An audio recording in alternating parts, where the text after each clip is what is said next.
one starry night over the nation of Egypt, with the sun, with the moonbeams, kissing the river Nile, meandering through the land of Egypt. Along the banks of that wonderful river was a magnificent palace, and a tall, handsome, chiseled man standing there pacing the floor with a brow sweated with grape sweat, takes a silken handkerchief to touch his brow. The reason this man is awake is because his night sleep has been interrupted by a celestial dream. The dream he knows comes from God.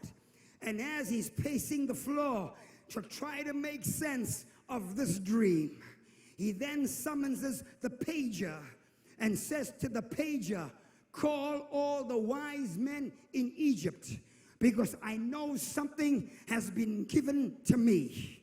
And so the wise men in Egypt and the priests from On come to the city where Pharaoh is the presiding leader. And Pharaoh says, "Guys, I had a dream last night. I dreamt out of our splendiferous Nile, 7 fat cows came out, and 7 skinny cows swallowed them." He said, "I thought it was just the pizza that they served at dinner." He said, "I went back to bed and I had a recurring dream." He said, "This time I saw 7 fat corn come out and 7 skinny corn eat them. I know that God is speaking to me. I need something to happen here. Can you tell me the interpretation?" And so from 1 o'clock in the morning, they are deliberating, what could this dream mean? At about sunrise, a chubby little guy with a receding hairline comes pattering in and says, "Pharaoh, I hear you've been awake since 1 o'clock this morning. Can I get you a glass of wine?" Pharaoh said to the chamberlain and to the cupbearer, "I thought you'd never show up." And as the chubby little guy with the receding hairline starts tiptoeing out, he hears Pharaoh say to the wise man, "Anything on the dream?" When the cupbearer hears the word dream, something starts rolling in his spirit, because he remembers what happened 2 years ago. And he says to Pharaoh, "Permission to speak, Your Highness." And Pharaoh says, "Speak on." He says, "Pharaoh, 2 years ago, you put me and my colleague, the baker, in prison. And when we got to prison, a place we dreaded to go," he said, "because we thought we would be treated poorly and victimized." He said, "But to my surprise, when I got there, I saw a prison that was in order, and I met a young Hebrew boy whose name was Joseph. We called him Joe for short. This Joe had declared war against rodents. He had declared war against fleas and lice. He put the prisoners in orders.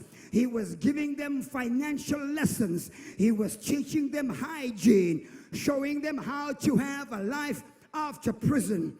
He said, "On the 3rd day, my colleague and I had a dream, and we were troubled, and Joe came to us and said, 'Brothers, what's happening in your life?' And he said, 'We told Joe our dreams. This Joseph gives them the interpretation of the dream.'" I feel it for you here tonight. And he said to Pharaoh, "The dream that Joseph interpreted for me was fulfilled.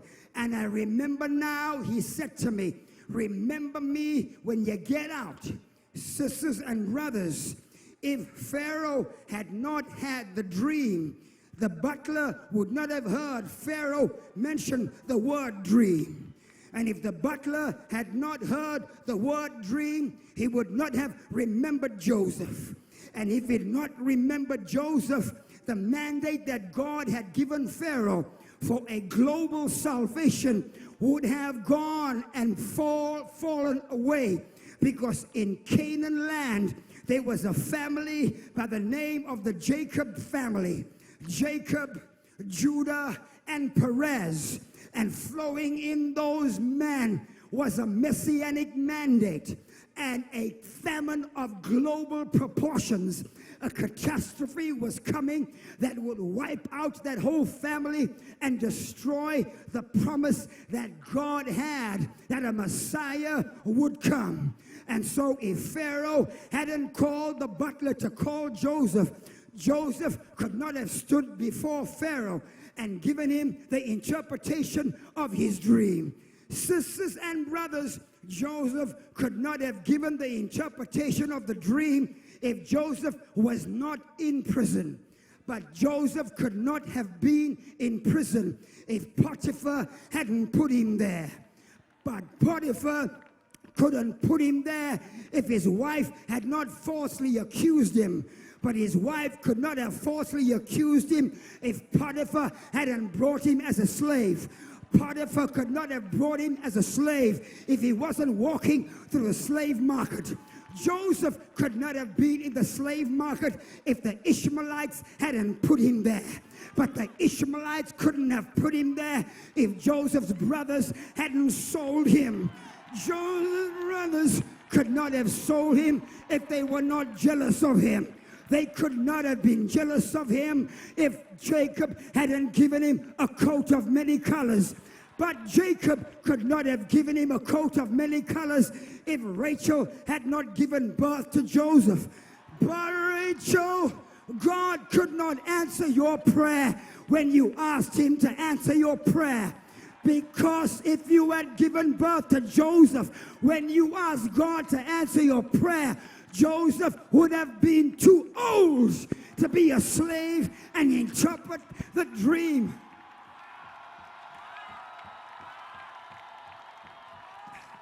I came to tell you that your need is about to be met. So lift up your head. Give God a praise up in here.